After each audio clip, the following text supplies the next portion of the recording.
بسم اللہ الرحمن الرحیم۔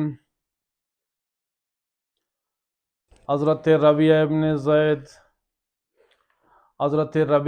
زید رضی اللہ تعالیٰ عنہ فرماتے ہیں کہ نبی علیہ الصلاۃ والسلام راستہ کے درمیانی رفتار سے چل رہے تھے کہ اتنے میں آپ نے ایک قریشی نوجوان کو دیکھا جو راستہ سے اٹکے جا رہے تھے۔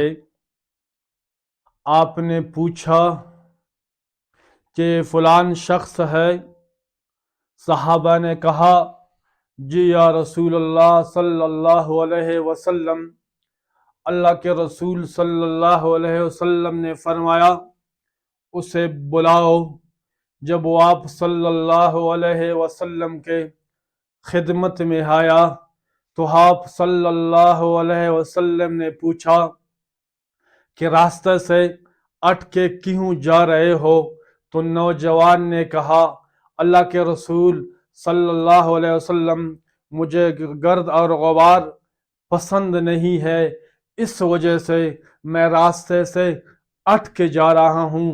آپ صلی اللہ علیہ وسلم نے فرمایا اپنے ہاتھ کو گرد اور غبار سے نہ بچاؤ، اپنے جسم کو گرد اور غبار سے مت بچاؤ۔ اس ذات کی قسم جس کے قبضے میں میری جان ہے، یہ غبار جنت کی ایک قسم کی خوشبو ہے۔ جس کے جسم پہ اللہ کے راستے میں، جس کے جسم پہ گرد اور غبار آتا ہے، اللہ کے راستے میں جس کا جسم غبار آلود ہوتا ہے، تو اللہ تعالی اس کا مغفرت فرما دیتا ہے، اللہ تعالیٰ اس کو بخش دیتا ہے۔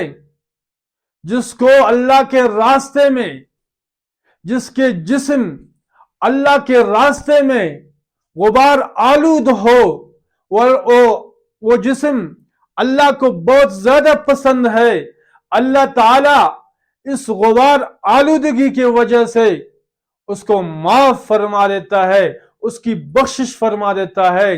جو اللہ کے راستے میں جاتا ہے اس کے پاؤں اور جسم غبار آلود ہوتا ہے تو یہ اس کے لیے مغفرت کا ایک سبب ہے، اس کے ذریعے سے اللہ تعالیٰ اس کی مغفرت عطا فرماتا ہے۔